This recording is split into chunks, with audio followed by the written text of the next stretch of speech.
हर विश्वासी के जीवन में शक आ जाना एक आम बात है, क्योंकि हम चारों ओर अंधेरे और दुष्टता से घिरे हुए हैं। हमारी आगे बढ़ने की शक्ति डाउट में नहीं, बल्कि इसमें है कि हम उससे कैसे निपटते हैं या डील करते हैं। हमें परमेश्वर के अक्स और रूप में बनाया गया है, तो फिर हमें पहले तो शक करना ही नहीं है और दूसरा उसमें फंसे नहीं रहना है। अपने शक के विचारों पर हम जय कैसे पा सकते हैं, आज हम इसी टॉपिक पर बात करेंगे। शुरू करते हैं परमेश्वर के वचन से। परमेश्वर का वचन हमने मत्ती संत की इंजील उसका 14 अध्याय उसकी 26 आयत से लिया है। चेले उनको झील पर चलते हुए देखकर घबरा गए और कहने लगे यह भूत है, और डर के मारे चिल्लाने लगे। तब यीशु ने तुरंत उनसे बातें की और कहा, ढाढ़स बांधो, मैं हूं, डरो मत। पतरस ने उसको उत्तर दिया, हे प्रभु, यदि आप ही हैं तो मुझे अपने पास पानी पर चलकर आने की आज्ञा दें। उन्होंने कहा, आ।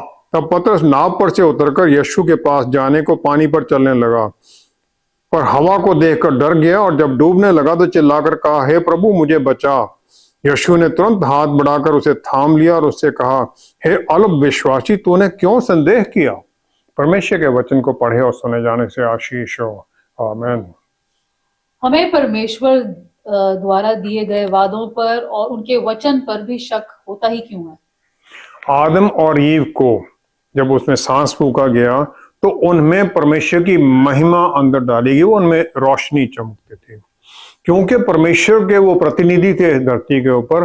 वो जो महिमा की रोशनी उनमें डाली गई थी, उसमें अद्भुत शक्तियां थी, अथॉरिटी थी कि हर जो भी बनाया गया उस पर अधिकार बनाने की। और देखिए 28 की 13 आयत में हम देखते हैं कि परमेश्वर ने यह भी बता दिया कि परमेश्वर के बाग अदन बाग में शैतान भी था और वो वहां पर उसकी प्रेजेंस को जाहिर करते हैं।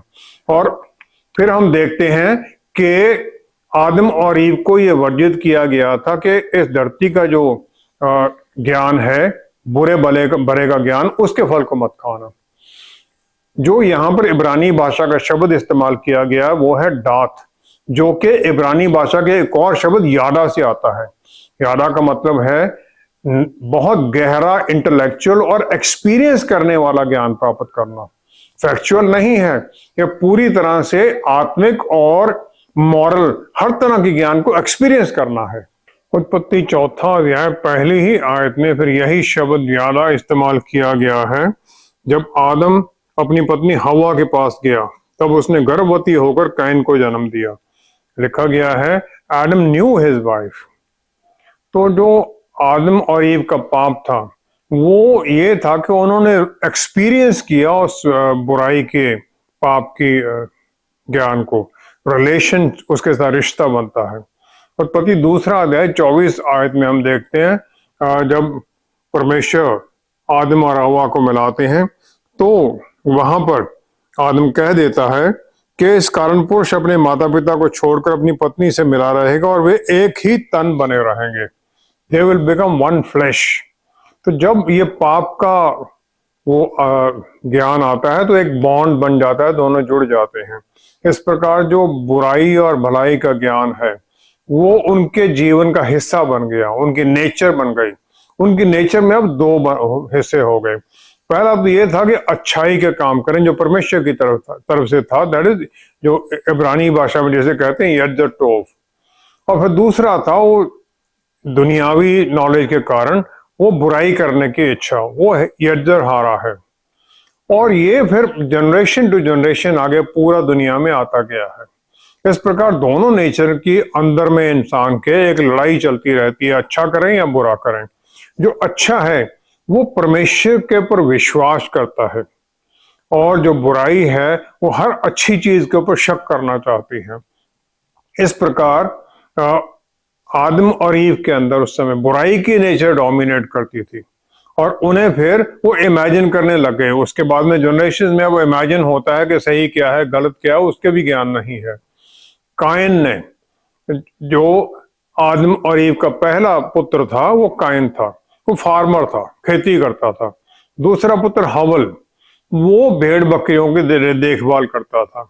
उत्पत्ति 4 अध्याय 3 से 5 आयत तक हम देखते हैं, कायन यहोवा के पास भूमि की उपज में से कुछ भेंट ले आया कुछ भेंट वो जो मिला वो लेके आ गया। हावल लेके आया भेड़ बकरियों के कई एक पलौठे बच्चे भेंट चढ़ाने के लिए लाया और उनकी चर्बी भेंट चढ़ाई, और यहोवा ने हावल और उसकी भेंट को तो ग्रहण किया। अब क्योंकि परमेश्वर ने काइन की भेंट को अच्छा नहीं जाना, क्योंकि जो उसने दिया था परमेश्वर के आदर के अनुसार नहीं दिया था। हम परमेश्वर को कोई भेंट देकर उनमें कुछ बढ़ोतरी नहीं करते हैं, उन्हें हमारी भेंट से कोई फर्क नहीं पड़ता है, लेकिन वो एक आशीष है हमें कि उनके पास लेके जाते हैं। परमेश्वर ने हाविल की भेंट को स्वीकार किया क्योंकि पाप के कारण मृत्यु आई थी, और वो भेड़ बकरियों के जब पहलौठे लेके गया उनकी कुर्बानी से मृत्यु का बदला देने का, मृत्यु के लिए मृत्यु, वो भेंट का उस प्रकार स्वीकार हुई। काइन क्रोध से भर गया और उसने अपने भाई का वध कर दिया, क्योंकि उसने परमेश्वर का अपने लिए प्यार में ही शक कर लिया। शक हमारे मन में एक बादल की तरह छा जाता है और फिर हमें वो जो सच्चाई उसे ढक देता है, वो हमें पहचान ही नहीं पाते हैं, वो छुप जाती है हमसे। हमारी जब बुराई की नेचर है हमारे अंदर, वो परमेश्वर की तरफ मुड़ने से हमें रोकती है, क्योंकि हमारे मन में फिर वो संदेह, शक पैदा कर देती है। शक हमारे मन में आता है कई कारणों के कारण। पहला तो ये है कि हमें परमेश्वर के बल और उनके वचन के अंदर कुछ ज्ञान ही नहीं, हमारे जीवन में कुछ काम हुआ नहीं हुआ हम पहचानते ही नहीं हैं। और ये हो सकता है कि हम वचन को पढ़ते नहीं है, परमेश्वर से कोई रिश्ता ही हमारा नजदीकी का नहीं है। दूसरे विश्वासियों के साथ मिलना, उनके द्वारा सीखना, जो उनके जीवन में कुछ हुआ है वो जानने के साथ हम इससे बचते हैं। इब्रानियों की पुस्तक 10वां अध्याय उसकी 25 आयत में, इब्रानियों की पुस्तक 10वां अध्याय 25 आयत में यहाँ इब्रानियों को कहा गया कि एक दूसरे के साथ इकट्ठा होना ना छोड़ें, जैसे कि कितनों की रीति है, पर एक दूसरे को समझाते रहें। मिलते रहें, समझाते रहें एक दूसरे से। जब हम मिलते हैं चाहे चर्च में या बाइबल स्टडी के लिए छोटे ग्रुप में, तो वो इसीलिए है। दूसरा है दुख या दर्द या परिस्थितियां ऐसी आ जाएं जो हमारे अंदर इमोशन, जो हमारे अंदर वो एक इमोशनल डिस्ट्रेस कर देती हैं। इस प्रकार जो दर्द होता है वो हमारे लिए विश्वास में खड़े होने में मुश्किल हो जाता है और शक आने लग जाते हैं। तीसरा है अविश्वास और आत्मिक अंधापन। ये होता है जिसके कारण हम परमेश्वर के हर चीज पर शक करते हैं, परमेश्वर के वचन पर भी, और फिर हम परमेश्वर की हजूरी में भी शक करने लग जाते हैं, उनके वचन की सच्चाई में भी शक करने लग जाते हैं। चौथा है परमेश्वर के प्यार और उनकी फेथफुलनेस में शक करना, और खासतौर पर उस समय जब हम दुख तकलीफ में होते हैं। पांचवा है तरह तरह के बिलीफ, विश्वास तरह तरह के, उन लोगों में जो दूसरे विश्वास से, दूसरे धर्म से परमेश्वर से, प्रभु यीशु से जुड़ते हैं, क्योंकि उनके कल्चर के कुछ और ही तरीके हैं। वो फिर परमेश्वर को एक क्रोधित परमेश्वर की तरह देखते हैं, जैसे शांत करना जरूरी है। छठा है मीडिया, जो यूट्यूब चाहे टेलीविजन सब कुछ, जो के परमेश्वर को जो और उनका रिलीजन जो है वो इंसान की जरूरतों के अनुसार उसे प्रेजेंट करते हैं। सातवां है साइंस और टेक्नोलॉजी, जैसे थ्योरी ऑफ एवोल्यूशन है कि हम बंदरों से इंसान बने हैं। तो ये फिर जो है ये उस क्रिएटर के बारे में शक डालता है और फिर परमेश्वर के वचन से हम दूर होने लग जाते हैं। आठवां है अननोन, जो पता ही नहीं है, जैसे मृत्यु है, उसके बाद क्या होगा, उसके कारण एंजाइटी होना, चिंता होना, और फिर एक जो अनदेखी पावर है जो जिसको सब कुछ जो कंट्रोल करती है, उसके बारे में भी डर होना। आठवां है हर चीज को अपने आप कंट्रोल, अपने नियंत्रण में रखना, और फिर हम परमेश्वर के बल और परमेश्वर की हजूरी को इनकार करने लग जाते हैं। नौवां है विजिबल एविडेंस, तो नहीं है, किसी ने परमेश्वर को तो देखा नहीं है। दूसरा ग्रंथियों 5वां अध्याय 7वीं आयत में पौलुस रसूल कहते हैं हम विश्वास से जीते हैं, देखने से नहीं। We live by faith not by sight. Romeo की पुस्तक 7वां अध्याय उसकी 19 आयत में पौल ने फिर यही हमें कंफर्म भी कर दिया। उन्होंने कहा अपने जीवन में, अपने बारे में कहा, जो अच्छा मैं करना चाहता हूं वो मुझसे नहीं होता है, लेकिन जो बुरा मैं नहीं करना चाहता वो मैं करता हूं। पौलुस रसूल पूरी तरह से पवित्र आत्मा के बल और उनकी गाइडेंस से भरे हुए थे, जीवन उससे जीते थे वो, लेकिन फिर भी वो अपने मन में वो शक ऐसे देखा उन्होंने अपने जीवन में कि परमेश्वर की फिर उन्होंने सहायता मांगी कि इससे मुझे निकलने में सहायता करिए। इन सब के कारण हमारे अंदर नेचुरल हो जाता है कि हमारे अंदर शक आते हैं और फिर जीवन के हर पहलू के बारे में शक आते हैं। विश्वास में, परमेश्वर के साथ रिश्ते में भी शक आने लग जाता है। यह नहीं कि हमें शक आता है तो उसके कारण हमें कोई परेशानी होगी, नहीं, शक को हम हैंडल कैसे करते हैं वो जरूरी हो जाता है, क्योंकि फिर वो हमारे जीवन का रास्ता इस धरती के ऊपर और हमारा विश्वास किधर जा रहा है वो सब निश्चित फिर वो करता है। किस प्रकार हम शक के सामने चलते हैं, किस प्रकार शक को हम हैंडल करते हैं। हमारे शक तो हमें भले और बुरे दोनों समय में घेरे रहते हैं। ऐसे में हमारा इनसे निपटने का क्या सही तरीका है? हमारे पास 3 चॉइस होती है अपनी शक को हैंडल करने के लिए। पहला तो यह है कि हम शक को ही अनदेखा कर दें कि शक होता ही नहीं, कुछ भी नहीं है, और उससे छुपने लग जाएं। लेकिन इसके साथ हमारा परमेश्वर के साथ जो रिश्ता है, वचन के साथ रिश्ता है, और परमेश्वर के साथ अकेले बात करने का, जो प्रार्थना करने का रिश्ता है, वो शायद टूटे। दूसरा है शक्कों को सरेंडर कर देना कि इससे हम बच नहीं सकते हैं और कोई दूसरे ही रास्ते देखने लग जाना उससे बचने के लिए। ये भी हमारा जो रिश्ता परमेश्वर के साथ है वो तोड़ देगा। तीसरा है हमारा जो शक है उस पर शक करना कि मुझे शक आ क्यों रहा है, और फिर उससे सवाल पूछना, परमेश्वर से प्रार्थना करना कि हमें इसका उत्तर दीजिए। और ये लंबा प्रोसेस बन जाता है, इतना कंफर्टेबल भी नहीं है, सारा जीवन ये चलता रहता है। फिर हमें 2 सवाल पूछने होते हैं इस तरह। पहला ये कि मुझे शक आ क्यों रहे हैं, दूसरा मैंने इससे निपटना कैसे है। पहले तो ये समझना जरूरी है कि शक का रूट कारण क्या है, कहाँ से आ रहे हैं। ये हो सकता है इमोशंस हो, हमारी भावनाएं हो, जब दुख में भावनाएं आती हैं और फिर परमेश्वर दूर लगते हैं और हमें शक होता है। और दूसरा शक डर से भी होता है कि तरह तरह के फिर हमारे सामने दृष्टांत आने लग जाते हैं कि दुख में पता नहीं क्या हो जाएगा, शायद ये ना हो जाए, फिर शक होता है। और इनका कोई एविडेंस कुछ नहीं होता, रीजन कुछ नहीं है, बस ऐसे ही चल रहा होता है। और फिर यह भी हो सकता है कि हमारी इच्छाएं हों जो हमें वर्जित है वो करने के लिए इच्छा हो, तो ऐसे में हम परमेश्वर को ही इग्नोर करना चाहते हैं कि परमेश्वर हमें देखते नहीं हैं, बस इसमें चलो कर लेते हैं, कौन देखता है। और कुछ इसका कोई रीजन जो है वो सच्चाई में भी हो सकता है, वचन की सच्चाई के अंदर, कि इतने उसमें भी शक हो सकता है, इतने लोग हैं जो नहीं समझते हैं, शायद वही सच हो, फिर उस कारण भी शक आ जाता है। मुझे एक कॉल आई थी कि मैं 15 साल से विश्वास में हूं, लेकिन अब मुझे मैं सोच रही हूं कि कहीं मैंने गलती तो नहीं कर दी अपना दूसरा धर्म छोड़कर। ये सब धरती की नॉलेज और कार्नल है, शारीरिक शक है ये, जो कि हम शैतान एक्सप्लॉइट करता हमें भ्रम में डालने के लिए। इनका जो सामना करना है, जो इमोशनल है वो सच्चे नहीं है, उनको तो हमें सहना है, अपने आप सेटल हो जाते हैं वो। दूसरा है जो डर के कारण है, ये भी इसका भी कारण रैशनल कुछ नहीं है, एविडेंस का कुछ भी नहीं है। जो डर है वो अंधा है, विश्वास अंधा नहीं है, विश्वास अनदेखी वस्तुओं का प्रमाण है। और फिर हम देखते हैं परमेश्वर ने हमारे जीवन में पहले क्या किया था, दूसरों के जीवन में क्या किया था, तो उससे हम इस शक को हैंडल करते हैं। जो विश्वास है फिर वो डर के ऊपर हावी होता है, डर को काउंटर करता है। और विश्वास प्रभु यीशु में, जो कि सबसे महत्वपूर्ण दवाई है इन सब डरों से जा पाने के लिए। बहुत चर्च के अंदर सर्विस के दौरान ओपन माइक सिस्टम रखा जाता है एक सेट टाइम के ऊपर, जबकि लोग उठकर खड़े हो सकते हैं, अपनी गवाही देते हैं कि मेरे जीवन में पिछले हफ्ते में या क्या हुआ। वो सब कुछ किया जाता है ताकि दूसरे लोग जो सुन रहे हैं वो भी उत्साहित हों।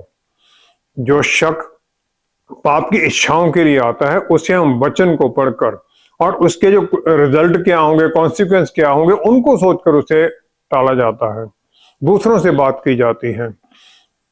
चॉइस ये होती है कि जो डिफिकल्ट सच्चाई है उसे हम मानें और प्रभु यीशु से जुड़े रहें, और जो हमारी इच्छाएं हैं वो बुराई की इच्छाएं, या उन्हें पकड़ लें या प्रभु यीशु को पकड़ लें।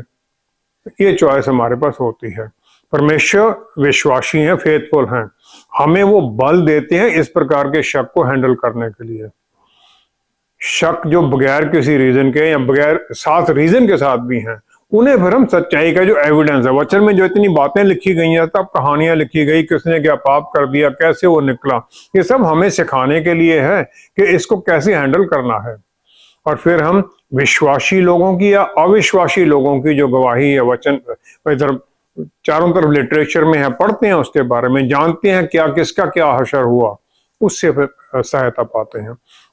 जब बार बार हमारे मन में किसी बात के लिए शक आता रहे, तो फिर हमें ये देखना है कि ये आत्मिक अटैक है जो कि शैतान की तरफ से है, जो हमें परमेश्वर से दूर करना चाहता है।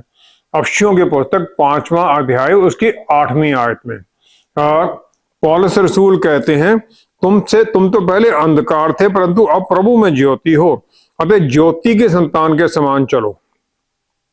ज्योति के संतान के समान चलो कि हमारे अंदर अब ज्योति भरी हुई है। जो पुरानी हमारी प्रवृत्ति है वो हमारे अंदर है, वो हमें दूसरी तरफ खींचना चाहती है। फिर हमें पौलुस रसूल ने कहा कि 18 आयत में, आत्मा से परिपूर्ण होते जाओ, आत्मा से भर जाओ, पवित्र आत्मा से। फिर आगे कहा है, आपस में भजन और स्तुति गान और आत्मिक गीत गाया करो और अपने अपने मन में प्रभु के सामने गाते और कीर्तन करते रहो। इस प्रकार एक दूसरे को उत्साहित करो। जब हम आराधना में गीत गाते हैं, भजन गाते हैं, तो हम बगैर कोशिश किए ही दूसरों को एनकरेज कर रहे होते हैं, जो कि किसी परिस्थिति में होते हैं। वो सुनते हैं, उनके मन में उत्साह आ जाता है और फिर हम इस प्रकार लोगों को आगे बढ़ने में सहायता करते हैं। इस प्रकार हम परमेश्वर का धन्यवाद करते हैं ताकि उन्होंने हमारे मन को शांति दी है, हमारे शकों से छुड़ाया है। उत्पत्ति 12 की पहली आयत में परमेश्वर ने अब्राहम को आज्ञा दी, अपने परिवार को छोड़ उस जगह पर जा जो जगह मैं तुम्हें दिखाऊंगा। उसे पता नहीं कहां जाना है, लेकिन परमेश्वर का वायदा बहुत बड़ा था, वो चल देता है। अब्राहम अपने शक को छोड़ देता है। इजरायली लोगों ने मूसा को अद्भुत काम करते हुए देखा था फिरौन के सामने मिस्र में, और फिरौन ने फिर उन्हें जाने दिया। निर्गमन 12 की 13 आयत में परमेश्वर ने मूसा को आज्ञा दी कि जो सैक्रिफिशियल लैम्ब है उसका लहू तुम लगाओगे अपने दरवाजे की चौखटों के ऊपर। फिर आगे उन्होंने कह दिया 12 की 13 आयत में, उन्होंने कहा, जिन घरों में तुम रहोगे उन पर वह लहू तुम्हारे लिए चिन्ह ठहरेगा, अर्थात मैं उस लहू को देखकर तुमको छोड़ जाऊंगा, और जब मैं मिस्र देश के लोगों को मारूंगा तब वह विपत्ति तुम पर ना पड़ेगी, तुम नष्ट ना होगे। इतने में भी मेरे ख्याल में कई लोगों ने शक किया होगा कि ये क्या मूसा कह रहा है, और उनके जो पहला उठा था उनकी मृत्यु भी हुई होगी। इजरायली लोग मिस्र को छोड़कर चल देते हैं क्योंकि फिरौन उन्हें जाने देता है, लेकिन फिरौन फिर मन बदल लेता है, उनके पीछे अपनी सेना लेकर आ जाता है। अब इजरायलियों के सामने लाल समुद्र था, दोनों तरफ पर्वत थे, और पीछे मिस्री सेना उन्हें पकड़ने के लिए खड़ी थी। निर्गमन 14 अध्याय 15-16 आयत में तब मूसा ने प्रार्थना की, हे परमेश्वर हमारी सहायता करो। परमेश्वर ने उसे उत्तर दिया कि हे मूसा, तू क्यों मेरी दुहाई दे रहा है? इजरायलियों को आज्ञा दे कि यहां से कूच करें, और तो अपनी लाठी उठाकर अपना हाथ समुद्र के ऊपर बढ़ा और वह 2 भाग हो जाएगा। तब इजरायली समुद्र के बीच होकर स्थल पर चले जाएंगे। अब ये माना जाता है यहूदियों के द्वारा कि मूसा ने ये किया, उसने अपना डंडा मारा, लेकिन कुछ भी नहीं हुआ, समुद्र वैसे का वैसा ही रहा। और नहशोन है कि यहूदा ट्राइब का लीडर जो विश्वास में आगे बढ़ जाता है कि परमेश्वर ने पहले इतने चमत्कार किए, अभी भी करेंगे, और वो पानी में घुस जाता है। जब पानी उसके मुंह तक आ जाता है, वो डूबने लगता है, तो अचानक समुद्र खुल जाता है। परमेश्वर उसके विश्वास को आदर देते हैं और समुद्र खुल जाता है और सारे यहूदी लोग उसको क्रॉस कर जाते हैं। वो अपने शक के ऊपर जय पा गया क्योंकि उसने जो मिस्र में सब कुछ हुआ था उस पर उसने विश्वास किया, परमेश्वर पर विश्वास किया। यूहन्ना 20 की 19 आयत में प्रभु यीशु जी उठने के बाद में जो चेले हैं उनके पास आते हैं। चेले डर के मारे दरवाजे बंद हैं और कमरों में बैठे हैं, कमरे में छुप कर बैठे हैं। प्रभु यीशु ने उनको ये कहकर अपना हाथ और अपना पंजर उनको दिखाए। तब चेले प्रभु को देखकर आनंदित हुए। जहाँ कीले का सुराख था और यहाँ साइड उन्होंने दिखाया, ताकि उनका जो शक है वो विश्वास में बदल जाए। लेकिन थोमा वहां नहीं थे। उन्होंने ये कह दिया कि जब तक मैं उनके हाथों में कीलों के छेद ना देख लूं और कीलों के छेदों में अपनी उंगली ना डाल लूं और उसके पंजर में अपना हाथ ना डाल लूं, तब तक मैं विश्वास नहीं करूंगा। वो कहता मैं देखूंगा तभी करूंगा। 8 दिनों के बाद में प्रभु यीशु फिर वापस वहां उनके पास आते हैं और वो तोमा को बुलाते हैं। वो कहते हैं अपनी उंगली यहां लाकर मेरे हाथों को देख और अपना हाथ लेकर मेरे पंजर में डाल और अविश्वासी नहीं परंतु विश्वासी बन। हमें परमेश्वर से आशीष मिली है कि हमने देखा नहीं प्रभु यीशु को, लेकिन हम उन पर विश्वास करते हैं। किसी जगह पर जब हम किसी कुर्सी को पड़ी हुई देखते हैं, एयरपोर्ट पर या कहीं पर भी, हम इस विश्वास में आगे बढ़ जाते हैं कि यह कुर्सी मेरा वजन उठा लेगी। जब हम विश्वास में अपने शक पर जय पाकर आगे बढ़ते हैं तो परमेश्वर भी हमारे विश्वास को मानते हैं और हमें हर तरह से आशीष में आगे बढ़ने में सहायता करते हैं। पतरस रसूल को जो उन्होंने कहा वो हमें भी विश्वास रखना है। यूहन्ना 6 की 68 आयत में जब सब छोड़कर चले गए प्रभु यीशु को, तो उन्होंने पूछा तुम भी जाओगे? पतरस रसूल ने कह दिया प्रभु हम किसके पास जाएं? जीवन के वचन तो आपके पास हैं। प्रभु यीशु ही एक मुक्तिदाता हैं जिन्होंने दुख उठाए, हमारे लिए मृत्यु पाली, ताकि हम अंधेरे से निकलें, पाप से निकलें, अपने शक से बाहर निकलें और उनके बल और शक्ति में बड़े हुए आगे बढ़ते जाएं। वही अकेले हैं और उनकी इच्छा भी है कि हमारे जो प्राण का वजन है, बोझ है, हर बात का बोझ है, शक का बोझ है, अपने ऊपर उठा लें, हमें शांति दें। जब हम इस प्रकार बढ़ते हैं तो हमें वो हर तरह से आशीषित करते हैं, जीत में चलने में सहायता करते हैं। हम वचन पढ़ते और सुनते भी हैं, प्रतिदिन प्रार्थना भी करते हैं, लेकिन फिर भी जो शक आते रहते हैं उनका सामना हम कैसे करें? 12 चेलों ने प्रभु यीशु के साथ नजदीकी का जीवन 3 साल बिताया और जितने उन्होंने चिन्ह चमत्कार किए सब उन्होंने देखे थे। जितना को प्रभु यीशु ने सिखाया, जो वचन उन्होंने बोले सब उन्होंने सुने और जो डिटेल्ड अकेले में उन्हें सिखाया वो भी उन्होंने सुना। लूका 22 की 23 से 24 आयत में हम देखते हैं जब प्रभु यीशु उन्हें अपने उस पकड़े जाना, सलीब पर लटकाए जाना सबके बारे में बता रहे थे, तो हम देखते हैं 24 आयत में लूका 22 में लिखा है उनमें यह वाद विवाद भी हुआ कि उनमें से कौन बड़ा समझा जाता है।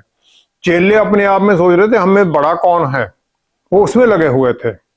जब हमारा फोकस अपने ऊपर ज्यादा होता है, परमेश्वर पर कम होता है, तो हमारे मन में हमेशा इस प्रकार की जो शारीरिक लालसाएं हैं, इस धरती की जो बुद्धि और ज्ञान है वो बढ़ जाता है, आत्मिक कम होने लग जाता है। प्रभु यीशु का इस धरती पर पूरा का पूरा समय जो जितना भी उन्होंने बताया वो सब कुछ परमेश्वर की आज्ञाकारिता में पूरी तरह से उनके कमिटमेंट था अपने मिशन को पूरा करने के लिए। जिन लोगों का मन में यहाँ की दुनियावी बातें हैं वो ये कहने लग जाते हैं कि गेत्सेमनी पार्क में जो प्रभु यीशु ने प्रार्थना की, उन्होंने अपना डर का प्रगटावा कर दिया। जो शैतान पूरा मिनिस्ट्री के दौरान बार बार प्रभु यीशु पर अटैक करता है उन्हें पकड़ने के लिए, चाहे फरीसियों के द्वारा या किसी भी तरह, और लेकिन प्रभु यीशु को वो रोकना चाहता है, जो मुक्ति का काम है वो किसी तरह रुक जाए। उस समय तक कोई भी जो इस धरती पर जिसने मृत्यु पाई थी वो वापस परमेश्वर के पास नहीं जा सका था। और प्रभु यीशु को तो पूरी दुनिया के पापों को अपने ऊपर लेना था और इस प्रकार उन्हें ये पता था कि कुछ समय के लिए पिता से मेरे अलग होना निश्चित है, कुछ समय के लिए पिता से मैं अलग हो जाऊंगा। तो प्रभु यीशु ने लूका 22 की 42 आयत में फिर उन्होंने प्रार्थना कर दी। उन्होंने कहा हे पिता यदि आप चाहें तो इस कटोरे को मेरे पास से हटा लें, तो अभी मेरी नहीं परंतु आपकी ही इच्छा पूरी हो। उन्होंने पहले ही कह दिया, एम्फेसिस जो है वो परमेश्वर की इच्छा पर है। अगर आपकी इच्छा हो तो ये हो जाए, फिर भी आपकी इच्छा पूरी हो। वो परमेश्वर से अलैदगी दूर नहीं होना चाहते हैं। पिता तो पुत्र से कभी अलग हुआ ही ना, पुत्र अलग हुआ है, लेकिन वो इससे बचना चाहते हैं। मत्ती 27:46 में जब वो सलीब के ऊपर कहते हैं, ऐ मेरे परमेश्वर, ऐ मेरे परमेश्वर, आपने मुझे क्यों छोड़ दिया। परमेश्वर न्यायी है, वो परमेश्वर से न्याय के लिए मांग रहे हैं। मेरा तो कोई पाप नहीं है, वो कहते हैं, मैं इनके पाप उठा रहा हूं। न्याय उससे मांगते हैं वो। और फिर पवित्र आत्मा से भरे हुए, परमेश्वर के प्यार से भरे हुए और विश्वास से भरे हुए जो जितने लोग वहां थे वो सब देखते हैं। आखिर में प्रभु यीशु ये वचन कह देते हैं, ऐ पिता, मैं आपके हाथों में अपनी आत्मा को सौंपता हूं। वहां परमेश्वर न्यायी है, यहां पर आखिर में पिता से उनका रिश्ता है, शक सब कुछ खत्म है। अपनी आत्मा को उनके हाथों में दे देते हैं, सुरक्षित है, उन्हें पता है मुझे पिता अपने पास वापस लेकर जाएंगे।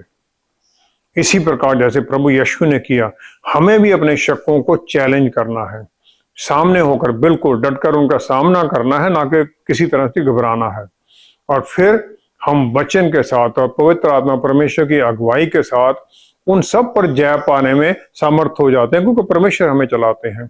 अफसियों की पुस्तक 6 13 से 18 आयत में पौलुस रसूल ने हमारे युद्ध के जो हथियार हैं वो दिखा दिए, जो हमें परमेश्वर से मिलते हैं। उन्होंने कहा, इसलिए परमेश्वर के सारे हथियार बांध लो कि तुम बुरे दिन में सामना कर सको और सब कुछ पूरा करके स्थिर रह सको। शैतान शक के द्वारा हमें गिराना चाहता है, विश्वास से दूर करना चाहता है। और जब हम विश्वास में चलते हैं, वो हथियार पहन लेते हैं, तब फिर हम किसी भी तरह से बचे रहते हैं उन शक्कों से। मत्ती 4:3 से 10 आयत में शैतान आता है बार बार प्रभु यीशु के पास, जबकि वो 40 दिन का फास्ट उन्होंने किया है, अकेले हैं पिता के साथ प्रार्थना में, दिन रात उन्होंने कुछ नहीं खाया है। वो उन्हें टेम्प्ट करता है और प्रभु यीशु उसका उत्तर देते हैं आत्मा की तलवार, वचन के द्वारा। पौलुस रसूल हमें कहते हैं विश्वास का कोट पहन लो, शील्ड ऑफ फेथ। और फिर हम उस विश्वास के आगे से पहने बचाव करते हुए हम भी इस युद्ध को वचन के साथ लड़ते हैं। शकों को फिर हम वचन से दूर करते हैं। और फिर हमें यह भी मानना है कि जो शक आते हैं ये नेचुरल है, आएंगे ही, क्योंकि धरती के ऊपर चारों तरफ अंधेरे की ताकतें लगी हुई हैं। बार बार वचन में यह कहा गया है परमेश्वर फेथफुल हैं, जो उनके चुने हुए लोग हैं उन्हें वो सहायता करते हैं हर पृथ्वी से छुड़ाने के लिए। फेथफुल हैं, उन्होंने हमें चुना। प्रभु यीशु कहते हैं, मैंने तुम्हें चुना है, तुमने नहीं चुना है। जब उन्होंने चुना है तो हमें इसलिए नहीं चुना कि हमें बीच में मझधार में छोड़ दे और हम डूब जाएं। वो हाथ बढ़ाते हैं, हाथ पकड़ा हुआ है, वो कहते हैं मैं अपने दाहिने हाथ से तेरी सहायता करूंगा। दाहिना हाथ बल का प्रतीक है, वो अपने पूरे बल के साथ हमारी सहायता करना चाहते हैं। पर क्या हम उनकी सहायता पाने के लिए तैयार हैं? जो ही हम तैयार हो जाते हैं तो वो हमें सहायता देने के लिए तैयार हैं, हर पल हमारे साथ हैं। वो कहते हैं मैं ना तुम्हें छोड़ूंगा ना त्यागूंगा। जब हम इस विश्वास के साथ जीते हैं, हर तरह के शक पर हम अपने आप ही जय पाने लग जाते हैं। फिर हमारा रिश्ता वचन के साथ, परमेश्वर के साथ और मजबूती का होता जाता है। फिर हर दिन हम आनंदित होते हैं वचन को पढ़ते हुए और इस विश्वास में फिर और बढ़ते जाते हैं। आइए हम प्रार्थना करें। पिता परमेश्वर, क्या ही धन्य है आपने हमारे पापों से हमें शुद्ध करके छुटकारा देकर प्रभु यीशु के लहू के द्वारा शुद्ध किया है और पवित्र आत्मा परमेश्वर हमें दे दिए, ताकि वो हमें बल, आत्म संयम और प्यार से भर दें। और उस आत्म संयम से भरे हुए पवित्र आत्मा की अगुवाई के द्वारा फिर हम हर तरह के शक में, हर तरह के अंधेरे की ताकतों में फंसते नहीं हैं, बल्कि उन पर जय में चलते हैं, क्योंकि आपने हमारा हाथ पकड़ा हुआ है। प्यारे पिता, हर तरह से आशीषित करने के लिए धन्यवाद करते हैं। जितने हम जुड़े हुए हैं, आशीष दीजिए कि हम सब पवित्र आत्मा की, परमेश्वर की भरपूरी में चलते जाएं, हर तरह से जीत में ही चलें, हर कमजोरी पर जय पाए हुए, आनंद से भरे हुए, एक दूसरे को उत्साहित करते हुए, ताकि हमारे जीवनों के द्वारा आपको महिमा मिले, दूसरों को भी हम फिर आपके वचन को सुनाने वाले बने। पिता परमेश्वर, धन्यवाद सहित सब कुछ प्रभु यीशु के प्यारे नाम में मांगते हैं। आमीन, आमीन, आमीन। हमारे शक सबसे पहले तो हमें अपने ऊपर और फिर परमेश्वर के प्यार की सच्चाई से दूर करने की कोशिश करते हैं। केवल वही शक में नहीं फंसता जो अपने अहंकार से इतना भरा हुआ होता है कि उसे सब कुछ नीचे ही दिखाई देता है। एक बुद्धिमान पुरुष सोचता है और फिर अपनी समझ पर शक करता है ताकि उसे टेस्ट कर सके। हमें पवित्र आत्मा परमेश्वर दिए गए हैं ताकि हम उनकी अगुवाई में विश्वास में बढ़ते जाएं। Thank you so much for watching. See you next time. Stay blessed. Shalom.